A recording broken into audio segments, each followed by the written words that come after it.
Welcome to Women's Wisdom, a series on sensuality, sexuality, love, power, and other issues that support the honoring and empowerment of women's experience in the world now and into the future. The inspiration for this series and the topics themselves were raised by you, the women we've met while touring the country, leading women's circles and conversations. There were so many overlaps in the concerns and narratives women shared that we wanted to bring dialogue out into the open. Rosebud Woman is a family-owned company that is all about reverent, intimate wellness for all stages of a woman's life. We are dedicated to bringing more joy and reducing suffering in minds, hearts, bodies, and culture around the female experience. Consider this series as our gift to you. Hello, hello. Welcome back to Woman's Wisdom. I am Lisa Betts-Lacroix, and I'm your host for this Women's Wisdom series brought to you by Rosebud Woman. Today, we will be talking about radical self-love, and we'll be digging into the cultural narratives and the characteristics and the collective shame that gets in the way of self-love. There's in our culture right now a growing movement of the rising feminine and the celebration of our bodies in all of their various forms, the various forms in which we inhabit them. But what if radical self-love not only dismantled the shame and the personal self-loathing that so many still experience? What if that same self-love had the power to dismantle global systems of injustice, promoting deeper cultural transformation and healing? Our guest today is a fierce warrior for exactly that. But before we meet Sonia Renee Taylor, I want to remind you that we welcome your questions and your comments. Please feel free to drop your comments into the chat box. And if you have questions for Sonia, you can add them into the Q&A box, the Q&A link at the bottom of your screen. We might even throw out some questions to you, so please do participate. Sonia Renee Taylor is an award-winning poet, activist, and author who sees radical self-love and body empowerment, I'm going to just bring her on, as the foundational tool for social justice and global transformation. She is an educator, thought leader, and the author of the book and the movement, The Body Is Not an Apology, The Power of Radical Self-Love. She has more accolades and has influenced and impacted our times in more ways than we have time to list right now. And she continues to use her work to disrupt systems of inequity from an intersectional, radical self-love and global justice framework. Sonia, welcome to the show. Thanks so much for having me. Super glad to be here. Yeah, great to have you. Now, your bio, the byline in your bio says unapologetic artistry, unapologetic healing. Can you talk a little bit about what you mean by that compelling combination of words? Yeah, so I think that for me, at least, my creative journey has been absolutely part of my healing journey. And that in order for me to actually live into the fullness of my purpose on this planet is required. The arts have been such a central element of that. And I think that all of us have some way in which the creative wants to express itself through us. And that may look different for folks, but that I deeply believe that allowing the creative to express itself through us is one of the ways in which we usher in healing for ourselves. Amazing. Yeah. And can you talk a little bit about how you came to the book that actually launched your movement? Maybe some of your personal story that impacted and influenced. Yeah, well, actually, it's the opposite way around. So the movement launched the book. Okay. Yeah, the book came quite a while after the Body is Not an Apology started as a movement and an organization. So back in 2011, I was sitting at a friend's couch on February 9th of 2011. And someone had tagged me in a photo of a plus-sized model named Tara Lynn, and she was very beautiful and delicious. And I decided to Google pictures of her, and one of the photos was her in a black corset. It just so happened that I had a photo of myself in a black corset getting ready for a show that I'd been hiding in my phone for about 4 months. And I'd been hiding it because although I felt beautiful and powerful and, sexy in this photo, I also felt I also felt present to this voice that was telling me, do not share that. People will judge you. You're too fat. You're too dark. You're too much. And so there was a way in which that voice really kept me from sharing that image. And when I saw this photo of Tara Lynn living very unapologetically in her juicy thighs on the internet, it inspired me to maybe that's possible for me too. Maybe I can share this image where I too feel empowered. And I'm the kind of person who I deeply believe there's strength in numbers. If I'm going to do something and it feels scary, I'm always going to recruit other people. It makes it less scary. And so I posted the photo and I invited other people to post photos where they felt powerful and beautiful in their bodies. And the next morning I woke up to about 30 photos people tagging me in photos. And I felt really inspired by that. And it made me think, maybe we just need a space where we're allowed to unapologetically celebrate ourselves in the being and body that we have today without the story of too much or not enough attached to it. So I decided to start a little Facebook page. And I happened to have a poem that I had written about a year earlier called The Body is Not an Apology. And I had been sharing this poem, during my shows and performances. And so I decided to name the Facebook page after the poem because that made sense to me. And so, I started a Facebook page called The Body is Not an Apology. And it started with 30 people, and then it became 300, and then it became 3,000, then it became 30,000. And today we're an international organization focused on radical self-love as the foundation for a more just, equitable, and compassionate world. Amazing. I think you're really speaking to the fact that this is something that's happening in our world, that there's a need for it, there's a calling, and people respond to it because they feel it, because it's so desperately needed. Absolutely. And the power. Yeah, I think that, that I think there is such a deep longing for a place where we're allowed to be us, right? To be in these. Every single day we're inundated with messages that tell us that we're not sufficient, right? That something's wrong with us. And having an opportunity to have a space to even live into the possibility that that isn't true, right? To live into the possibility that actually you are not only like good enough, but you are divine exactly as you are today in the being that you have today. Is such a counter narrative to the one that the world gives us every day. And it's been very obvious that people are so longing for a space that allows for that. Definitely. And I think I really related to that idea of the power in numbers, that as we start to retell the narratives, that we start to reform them and reclaim them, they spread because the listening is there. And so it's like it's a linking of arms together. Absolutely. And the permission giving. One of the things that is so sort of poignant to me about our origin story is that some person on the internet living unapologetically gave me permission to live unapologetically. And then my willing to do that gave someone else permission. And so I talk all the time, like, body shame is absolutely contagious, and so is radical self-love. So we get to decide which one we're going to spread. Oh, yes. I love that. That's amazing.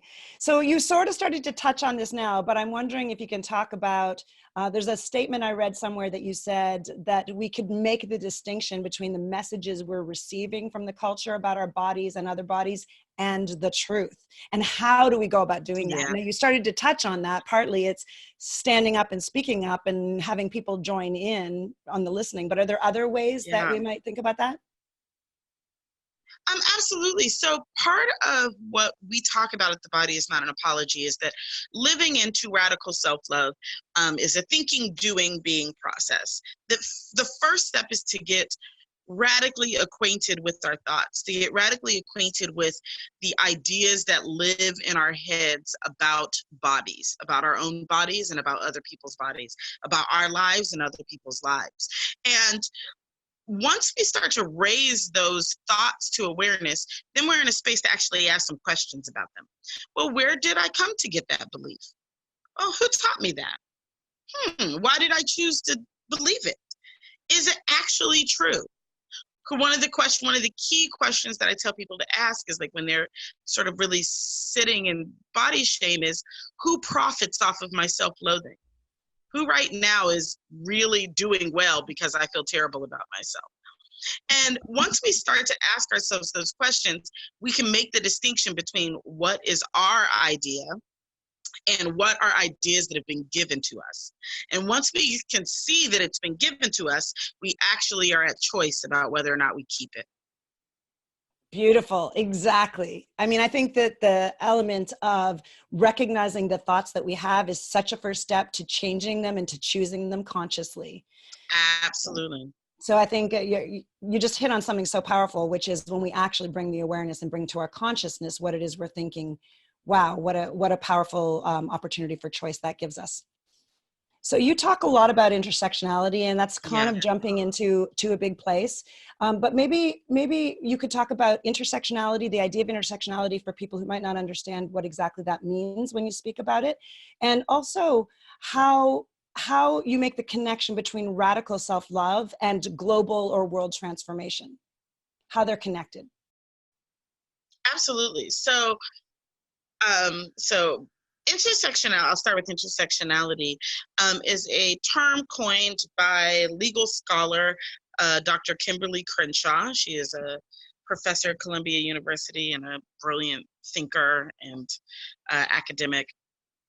And what she did was that she was studying the phenomenon of, it was a very specific court case where a Black woman was charging a car company that she worked for, a motor company that she worked for discrimination.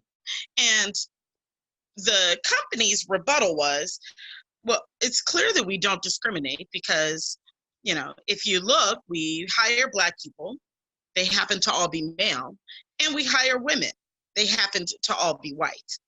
And so for her, part of what intersectionality said is that as a Black woman, those intersecting identities were impacting her experience in that workplace in a way that was going to be different than it was impacting Black men or impacting white women. And so what people have started really taking from this conversation of intersectionality is that our multiple identities impact the way that we experience oppression and injustice in the world. They impact the way that we operate in the world and the way that the world operates with us. And that there is no single issue, because we don't have, as Audre Lorde says, we don't live single issue lives, right?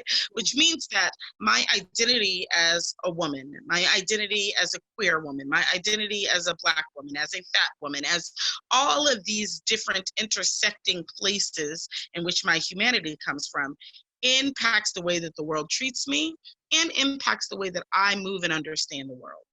And that if we are not looking at how people's intersecting experiences and identities operate, we're always going to be missing an enormous part of their experience in the world. So when we say, like, all women, like, we gave one of the narratives, I'll give an example. We gave women the right to vote in, whatever year that was, in the early 1900s. Well, the truth is we didn't give women the right to vote. We gave white women the right to vote. Women of color were still not able to vote at that time. Black men were still not able to vote at that time. Indigenous women were not able to vote at that time. So when we use these sort of generalized monikers, we're really missing the nuances of the individual stories. So that's intersectionality. And I want to talk really quickly, because I think intersectionality is one of the cornerstones about why radical self-love is a social justice framework, is the way that I talk about it. And the reason that radical self-love is a social justice framework is because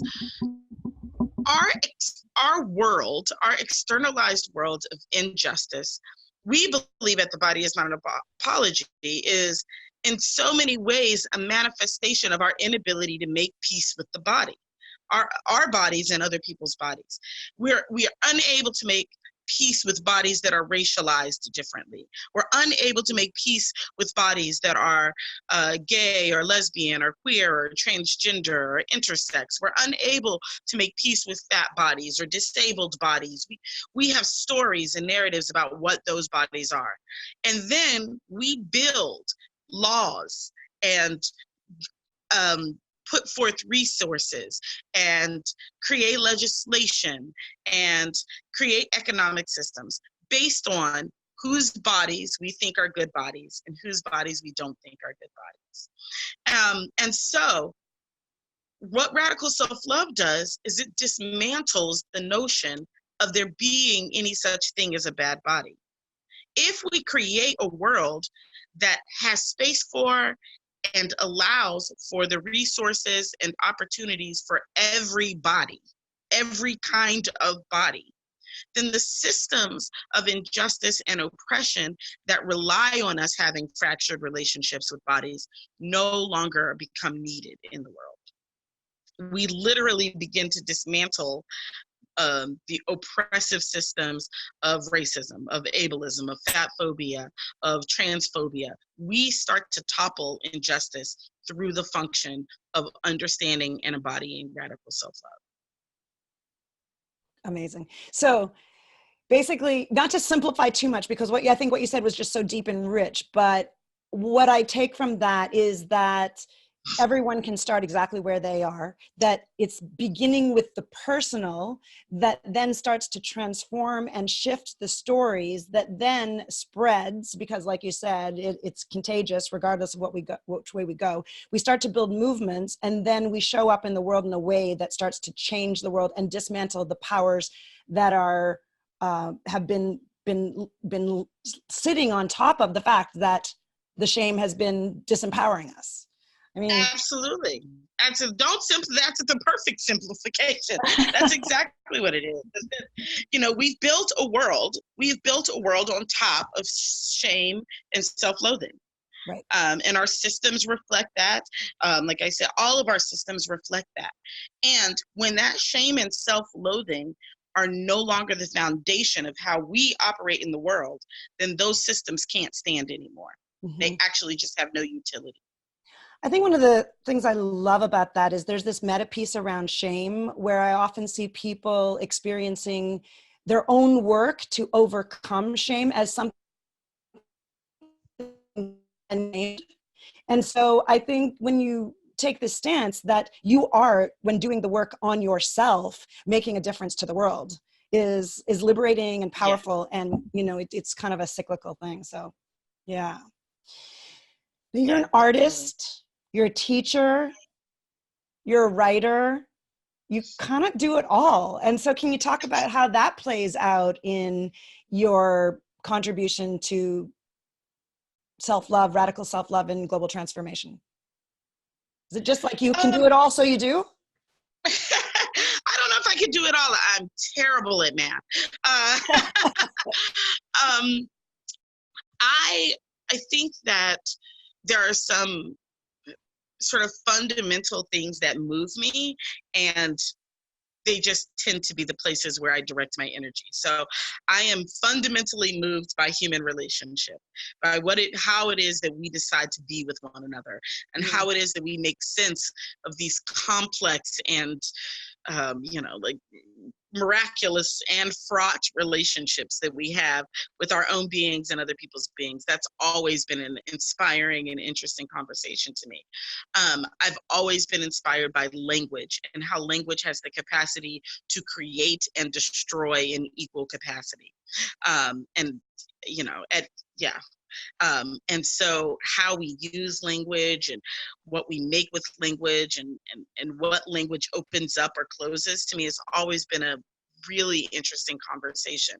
And so I think that my work just lives in the places that I'm most jazzed about, right? So before I started The Body Is Not an Apology, I was a performance poet for 13 years, making my career as a performance poet. That was absolutely that love of language and what language can create.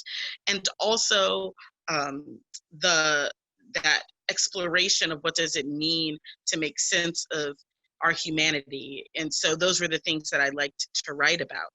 And then I love being able to share what it is that I start recognizing, the epiphanies that I have. And so teaching sort of came very naturally from that space, and very specifically, oftentimes with young folks and people who are in situations that are a result of our injustice and marginalization in the world. How is it that we share these messages in those spaces, and what does it create for the people who are the most marginalized? So yeah, I just think that my work just looks like what it is that I get excited about every day, which is quite the blessing. I think there was one live you had in which you said, I've just decided that whatever comes up for me, I'm just going to turn on my live and I'm just going to share it because that's the way I roll. And I thought, yeah, that's perfect. That's an example of confronting of not letting shame, like being free, bringing the self forward in all of its authenticity and freedom. Yeah. And modeling that. You're talking about my What's Up Y'all series, which is literally just like you said. I turn on my video and I say, what's up y'all? And then I start sharing whatever it is that's come up for me. The reason that I do that is because, and this is also the reason that The Body Is Not an Apology has come into being, all the projects that live underneath it, is because I am 100% connected to the fact that I am both 1 and 7 billion, and I am 1 in 7 billion, right? That I am both profoundly unique and absolutely not, all at the same time.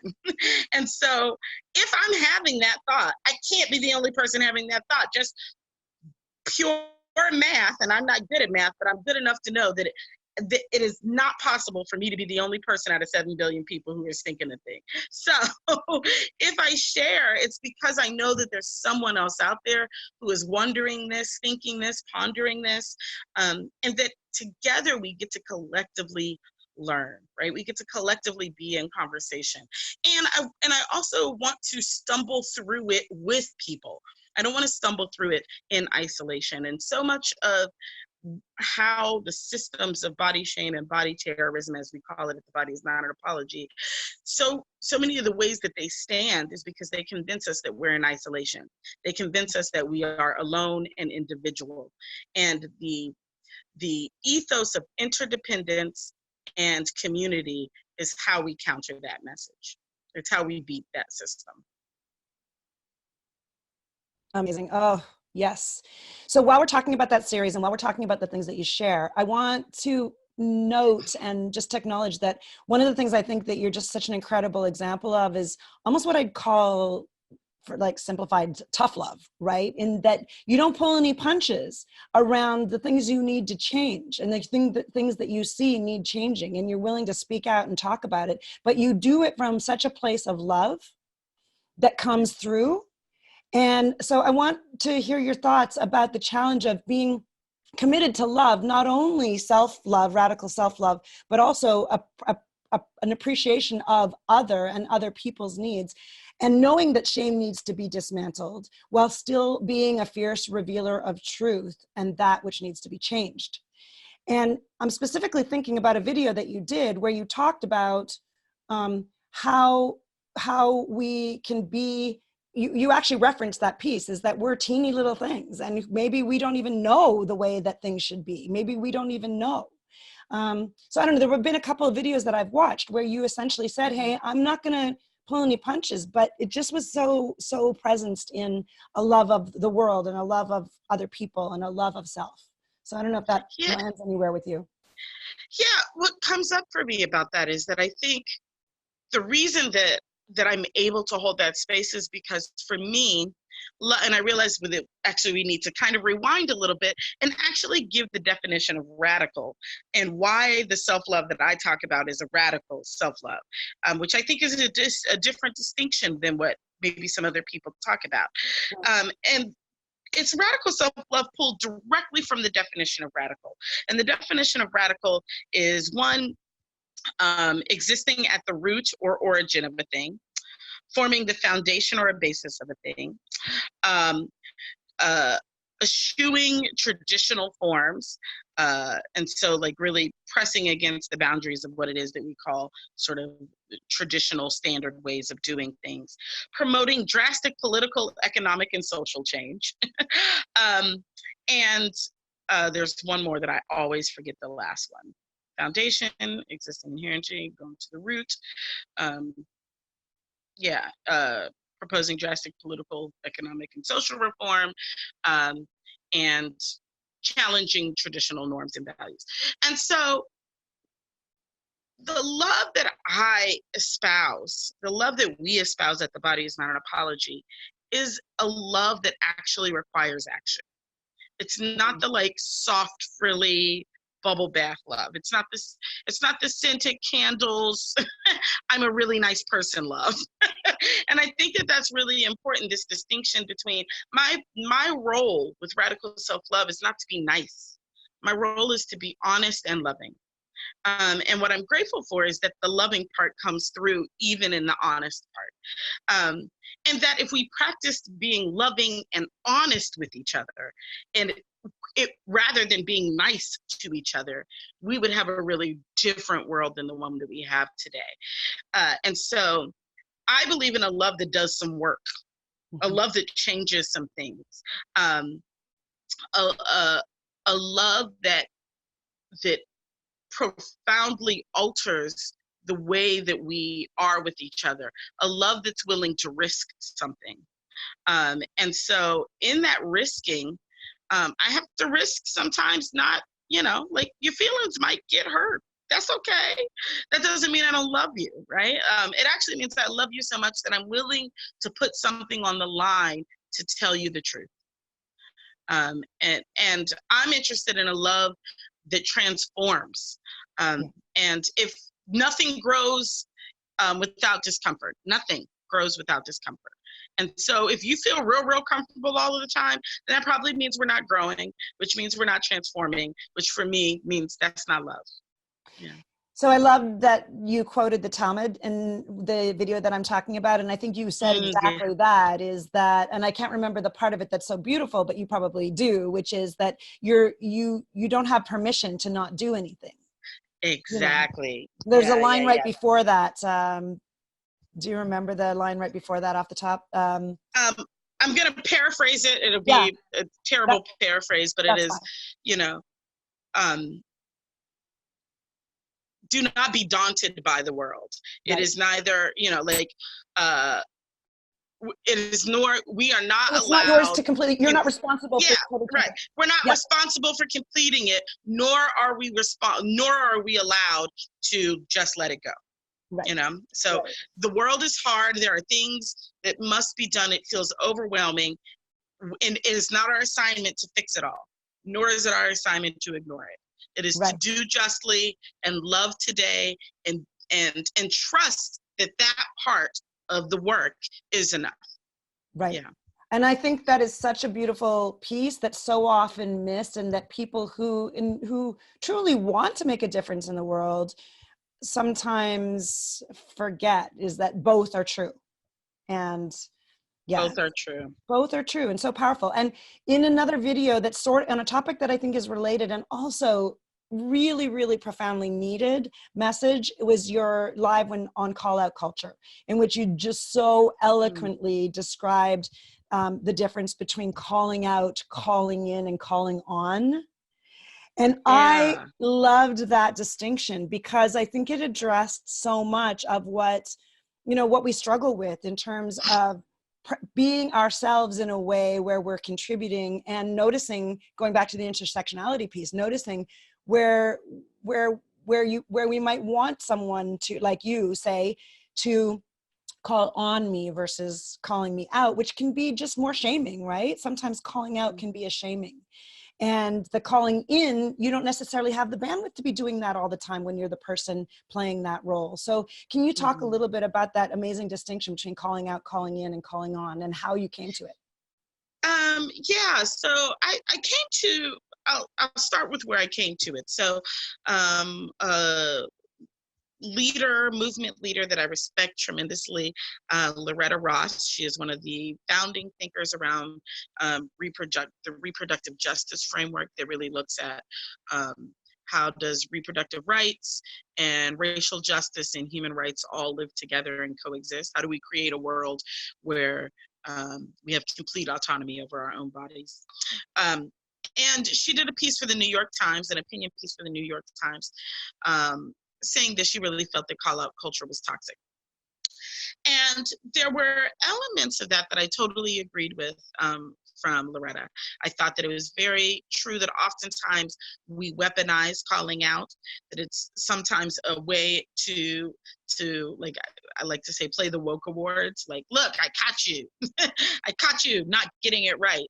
Um, and and that it can often be driven by ego and our desire to, to prove that we know and that we can see when something wrong is happening. Um, However, and that she proposes that we should do more calling in, which is really about gently, um, oftentimes privately, letting the person know that they've done something, and sort of holding their hand through the process of understanding how they may have caused harm. I am a person, and as I sort of reflected on Loretta's thoughts, what resonated for me is that I don't think that there's a one size fits all situation. And that I think that there are times when calling in is absolutely going to be the appropriate and generous and compassionate way to address someone's harm. There are times when calling out is absolutely what needs to happen. Harvey Weinstein needed to be called out. And in order to topple the empire of secrecy and collusion that he was able to build around his harms, he had to be called out so that enough force could come behind it to dismantle that structure. So that was necessary. But there are times when both of those are going to be way more work and way more energy than the person who has been harmed has to do.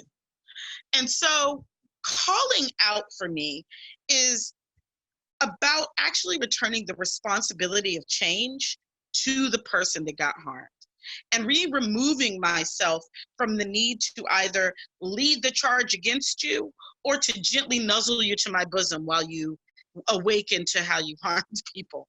That I get to say, this is the harm you caused. This is the calling on. Just to clarify, this is calling on, right? This is calling on, yes. Calling on says, this is the harm you caused. This is how it's impacted me. And my expectation is that you will learn about that and that you will do better. And it is not my responsibility to teach you how to do that, nor am I going to drag you through the public square about it.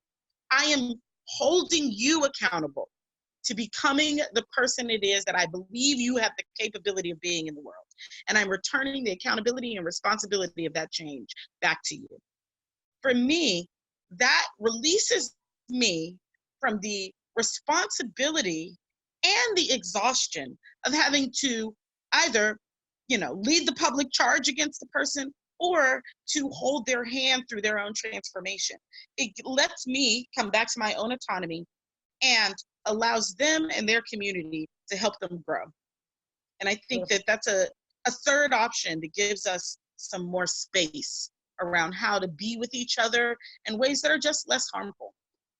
Yeah. That is such an amazingly nuanced way of giving options for how we actually interact with and do the thing we talked about before, which is how do you actually do the work that you can do and take responsibility when you have the energy to do it in the way that might be a lot, and then not take that on when that's beyond us, but then give the responsibility to someone else, and having the wisdom and the insight to know the difference between which one is necessary at any given time.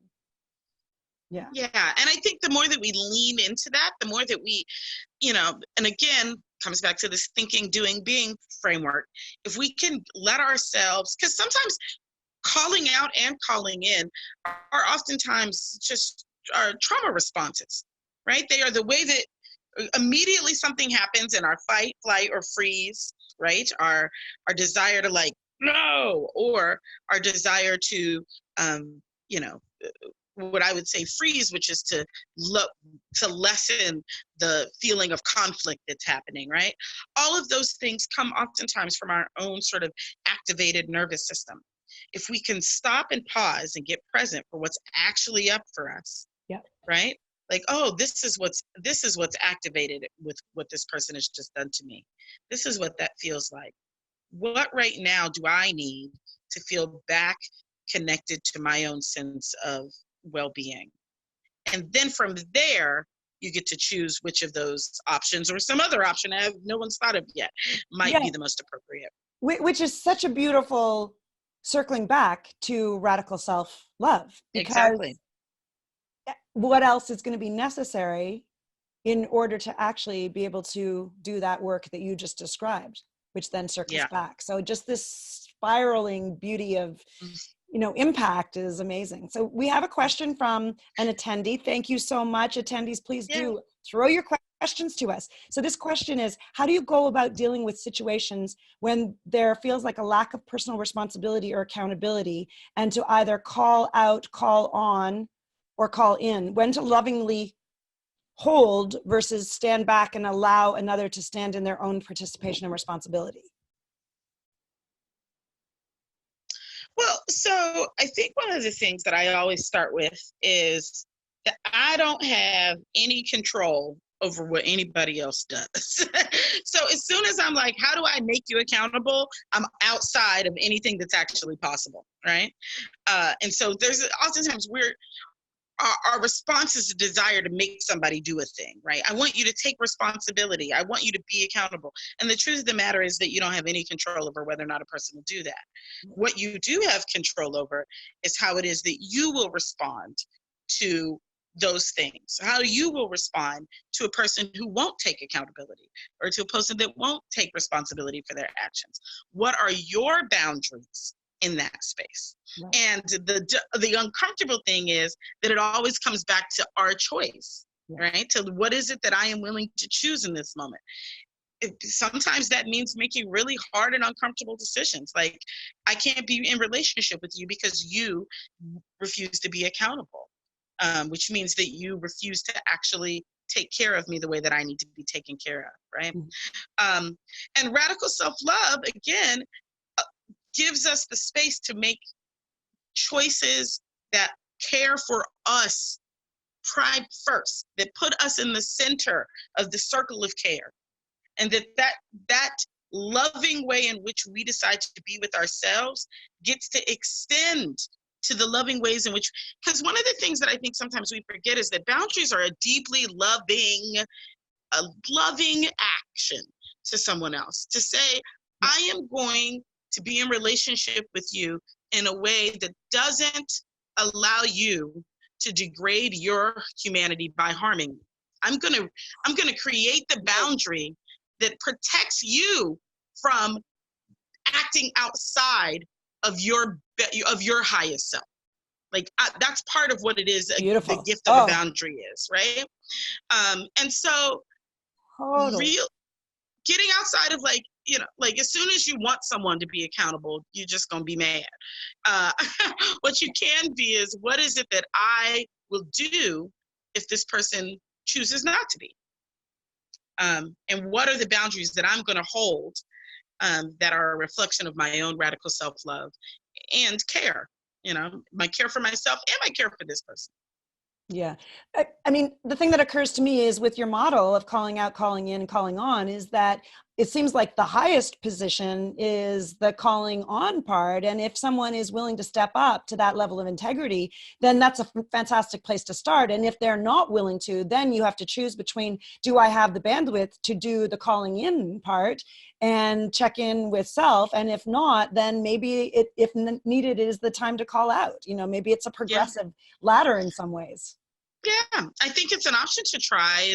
I think there are all kinds of things to consider. What's my relationship with this person? Right. How deeply invested am I? What is it? What's on the line? There are lots of things to be considered in the constellation of how you move forward. But I think that the key part is the accountability is on the person who created the harm. It's their accountability and responsibility. And you can return that to them. And should they decide to take it or should they not decide to take it, it's not yours to deal with. What's yours to deal with is what you do to care for yourself, regardless of what it is that they do. Amazing. Yes. So I've been calling up lives that you've done recently that really touched me. Is there anything that I haven't necessarily, that's on your mind right now, that's current? I mean, those were fairly current videos, but that's really current for you right now that you feel really needs to be said in this context here? I think one of the things that, yes, actually, so I just did one recently, as in maybe yesterday or the day before yesterday, about the death of Kobe Bryant. And what feels so important, I come back to this one all the time. It's a conversation I come back to constantly, because it's one that we really struggle with, is the fact that how do we hold the multiplicities of who we are as human beings, with integrity and with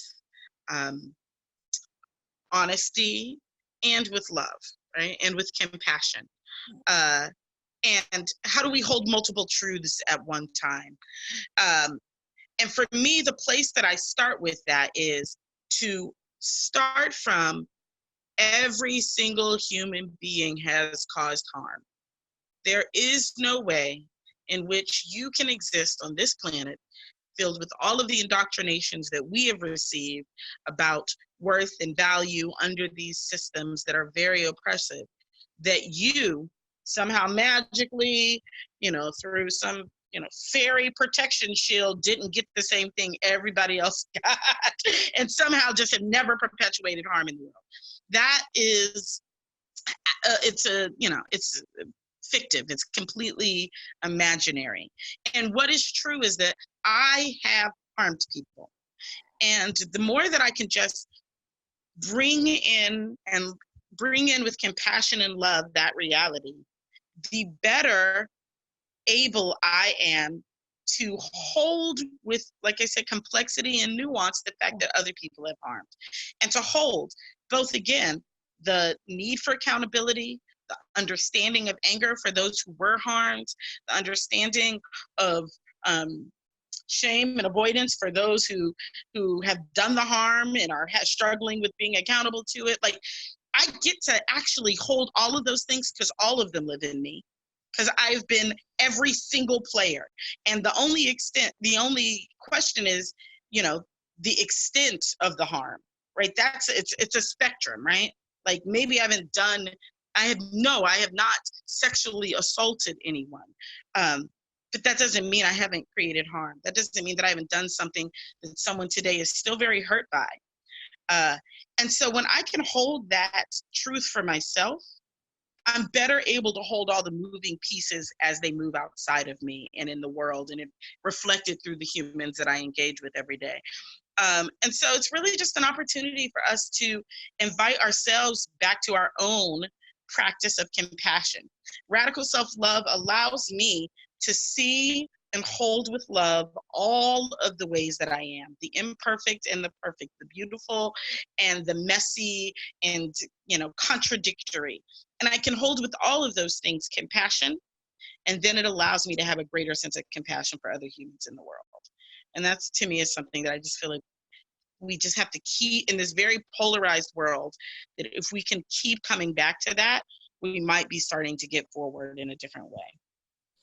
Wow, there's so much wisdom and beauty in that. And I so appreciate the nuance of that aspect, that the elements of how we actually connect with compassion, because compassion's so healing for, and like, I think Yes. what I heard in what you said is that compassion, and when we can connect with compassion and the recognition of ourselves and each other as delicate human beings who are both, who play all the roles in our All the human roles. interactions, all of it, then that actually gives us such a foundation for doing exactly what you talked about earlier, which is not holding back and giving up and not taking responsibility for the change that we have to make, but Yeah. also not expecting ourselves to be some kind of God or presenting us as some kind of, saviors or martyrs. Yeah. So, Exactly. Exactly. so that was just such an amazingly beautiful, nuanced description of what is possible for us as compassionate human beings working together to impact positive change in our world. And so I'm so grateful for that.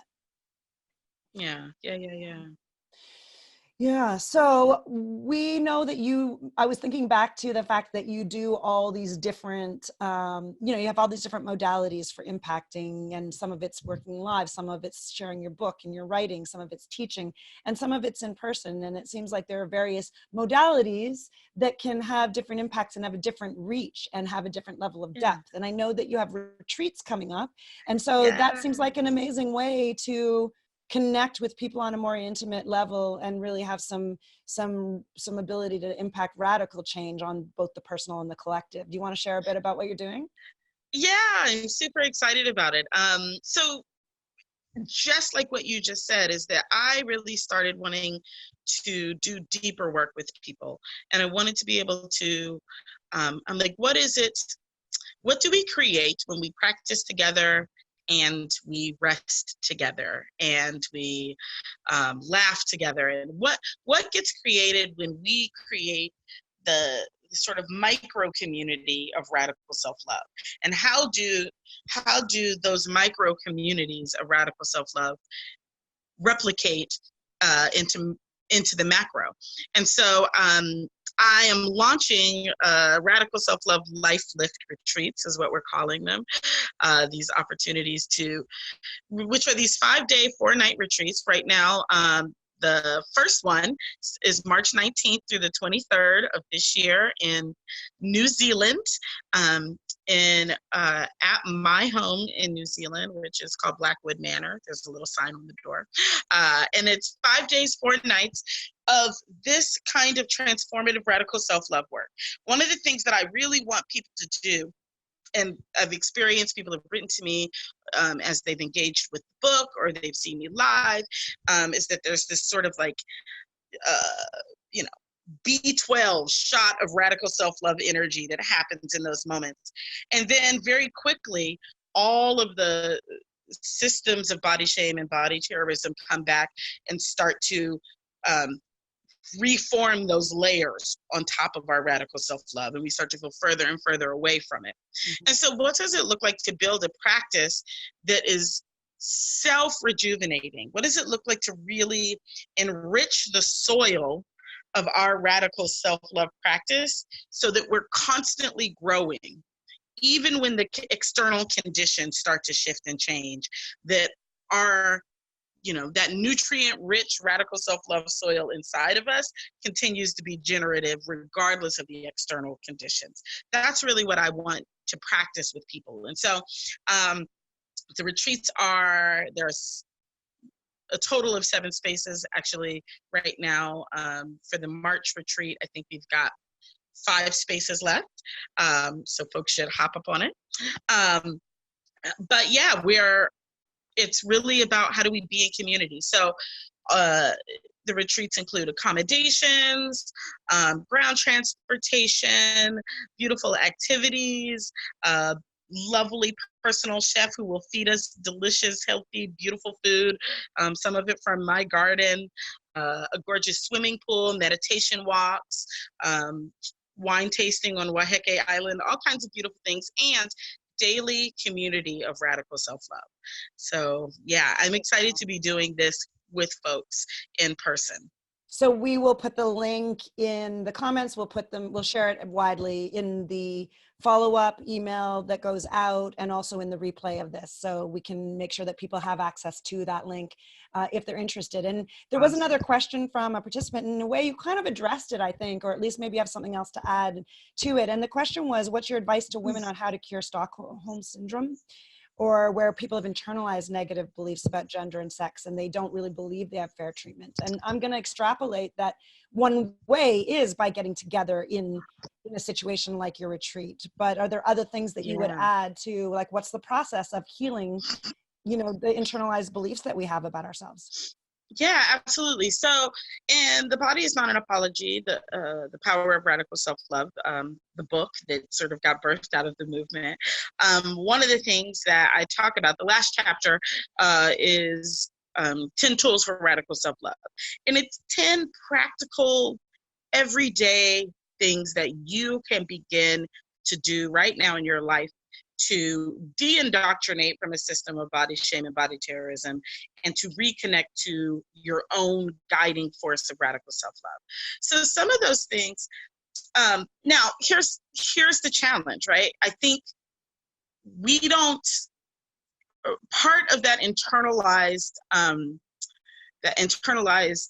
oppression, that Stockholm syndrome, right, is that you can't see, right? You can't see what it is you're in. You can't see that the thinking is holding you back. And so it's really important to have folks around you that can see and who lovingly call to your attention that you are, that is a manifestation of some way in which you're not loving yourself, right? And so if you have folks in your life that you see are operating in that space, what are loving ways that you can constantly call them back to seeing themselves, right? To seeing themselves in their fullness.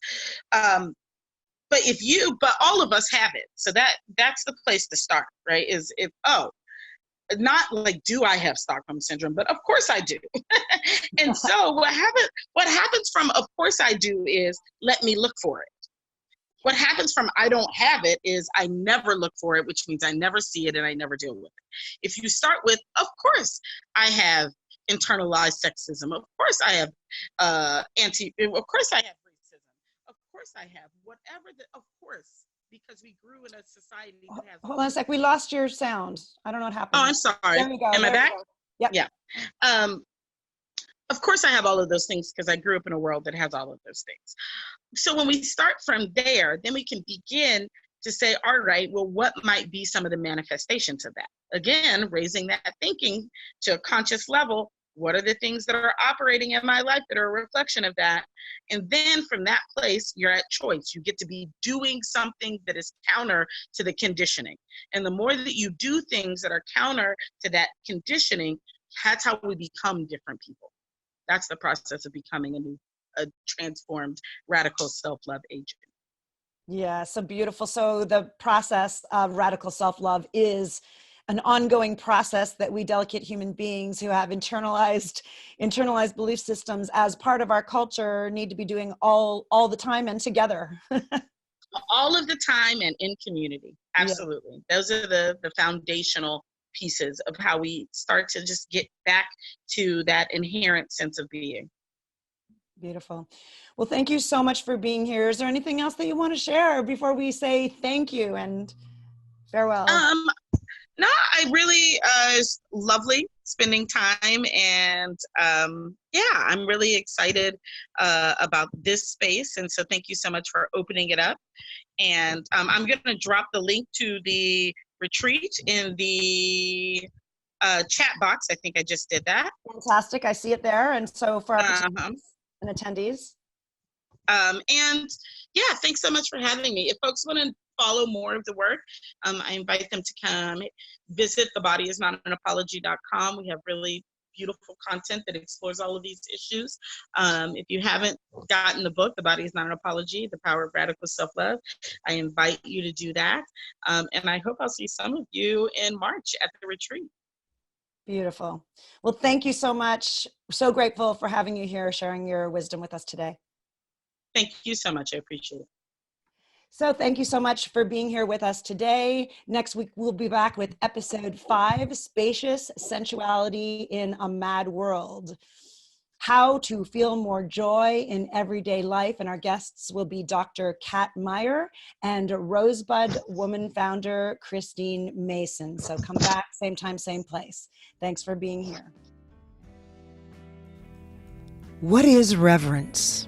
It's a way of living in awe and amazement at these outrageous, complex, and beautiful bodies, at the mere fact that we are alive at all, and to treat ourselves, each other, and the earth as if it was all a treasure. Because it is. Be assured that anytime you feel small or contracted, there's a lie involved. Because the truth of you is perfect nature, perfect wholeness, always more than enough. The stories that we learn from family and culture, from thousands of years of culture, have often made the feminine less than, denigrated, or demeaned. We leave these stories in the past. We don't pass them on to our daughters and granddaughters. Knowing our worth, we step forward into this new moment, knowing that all of the world is a blend of male and female, and each element asks for celebration. We shine out and make a world that works for all women everywhere, starting with ourselves. Thank you for joining us at Women's Wisdom by Rosebud Woman. For more information and past episodes, please visit us at www.rosewoman.com.